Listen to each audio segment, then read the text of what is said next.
اللہ نے آدم علیہ السلام کو ابتدا ہی میں تمام نام سکھا دیے۔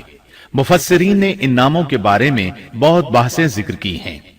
مضبوط موقف سیدنا عبداللہ بن عباس رضی اللہ عنہما کا ہے کہ اللہ نے آدم علیہ السلام کو ہر چیز کا نام سکھا دیا تھا، مثلا یہ پہاڑ ہے، یہ سمندر ہے، یہ پرندہ ہے، یہ درخت ہے وغیرہ۔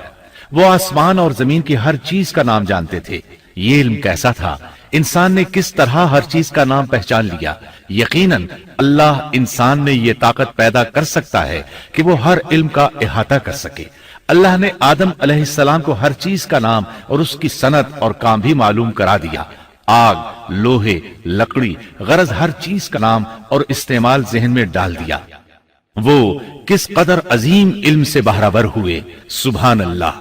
بہرحال اللہ نے آدم علیہ السلام کو صرف شکل و صورت اور تخلیق ہی میں بلند مرتبہ عطا نہیں کیا تھا، بلکہ عقل و علم کے لحاظ سے بھی بلند درجے اور مقام پر فائز کیا تھا، جیسا کہ اللہ تعالیٰ فرماتے ہیں، اللہ نے آدم علیہ السلام کو ہر چیز کا نام سکھا دیا، پھر ان چیزوں کو فرشتوں پر پیش کیا۔ مجھے ان چیزوں کے نام بتاؤ اگر تم سچے ہو۔ مطلب یہ کہ تم اپنے دعوے میں کہاں تک سچے ہو؟ جب آدم کی تخلیق ہوئی تو تم نے کہا تھا اللہ جو چاہے پیدا کر لے، قسم ہے وہ ہم سے زیادہ معزز اور عالم نہیں ہوگا۔ اس دعوے میں اگر تم سچے ہو تو ذرا ان اشیاء کے نام تو بتاؤ۔ اللہ تعالیٰ نے آدم علیہ السلام کا زیادہ معزز ہونا، مکرم ہونا اور علم و معرفت والا ہونا واضح کرنے کے لیے فرشتوں کو حکم دیا کہ آدم علیہ السلام کو سجدہ کریں۔ یہ سجدہ تعظیمی تھا، عبادت والا سجدہ نہیں تھا۔ سجدہ تعظیمی پہلے وقتوں میں جائز تھا، لیکن اب حرام ہے۔ اسی لیے تو یعقوب علیہ السلام، ان کی بیوی اور 11 بیٹوں نے یوسف علیہ السلام کو سجدہ کیا تھا۔ بہرحال فرشتوں نے آدم علیہ السلام کو سجدہ کیا۔ اس سے معلوم ہو جاتا ہے کہ کون زیادہ عزت اور عظمت والا ہے۔ یقیناً آدم علیہ السلام زیادہ شرف اور منزلت کے حقدار ٹھہرے۔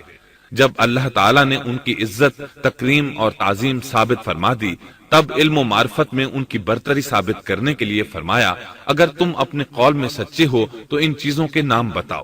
تب فرشتوں نے کہا، فرشتے کہنے لگے، اے اللہ تو پاک ہے، ہمیں تو صرف اتنا ہی علم ہے جتنا تو نے ہمیں سکھا رکھا ہے، مکمل حکمت و علم والا تو ہی ہے۔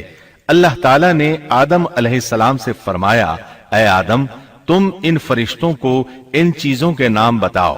آدم ہر چیز کا نام بتانے لگے، کسی جگہ بھی انہوں نے غلطی نہیں کی۔ جب انہوں نے فرشتوں کو تمام چیزوں کے نام بتا دیے تو اللہ تعالیٰ نے فرشتوں کو مخاطب کر کے کہا، کیا میں نے تمہیں پہلے ہی نہیں کہہ دیا تھا کہ زمین اور آسمان کا غیب میں ہی جانتا ہوں، اور میرے علم میں ہے جو تم ظاہر کر رہے ہو اور جو چھپا رہے ہو۔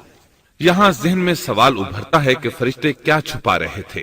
وہ راز والی بات یہی تھی کہ اللہ ہم سے زیادہ معزز اور عالم مخلوق پیدا نہیں کرے گا۔ اس کے بعد اللہ تعالیٰ نے اما حوا کو پیدا فرمایا۔ انہیں آدم علیہ السلام کے فوراً بعد پیدا نہیں فرمایا، بلکہ آدم علیہ السلام نے کافی عرصہ جنت میں تنہا بسر کیا، اور حدیث میں ہے کہ وہ وحشت محسوس کرتے تھے، تنہائی کو شدت سے محسوس کرنے لگے تھے۔ آخر کار ایک روز جب وہ سو رہے تھے تو اللہ تعالیٰ نے ان کی بائیں پسلی سے اما حوا علیہ السلام کو پیدا فرمایا اور آدم علیہ السلام کا ہم سفر بنا دیا۔ اللہ فرماتے ہیں، اے لوگو اپنے اس پروردگار سے ڈر جاؤ جس نے تم سب کو ایک ہی جان سے پیدا کر ڈالا، اور اس جان یعنی آدم علیہ السلام سے ان کی بیوی کو پیدا کیا۔